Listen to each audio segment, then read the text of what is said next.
मुख्यमंत्री डॉक्टर मोहन यादव ने सपत्नीक महाशिवरात्रि पर्व के पावन अवसर पर श्री महाकालेश्वर मंदिर पहुंचकर भगवान श्री महाकाल के दर्शन किए। उन्होंने विधिवत पूजा अर्चना कर देश प्रदेश की सुख समृद्धि शांति और जन कल्याण की कामना की। मुख्यमंत्री डॉक्टर यादव ने मंदिर में दर्शन पूजन में सहभागिता की और श्री महाकाल बाबा का आशीर्वाद भी लिया। इस दौरान मंदिर समिति द्वारा उनका स्वागत किया गया।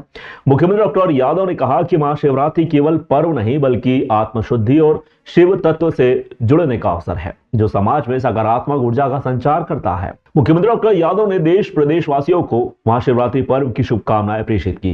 पूजन के बाद मुख्यमंत्री डॉक्टर यादव ने श्रद्धालुओं से संवाद किया और मंदिर परिसर में की गई व्यवस्थाओं की जानकारी ली।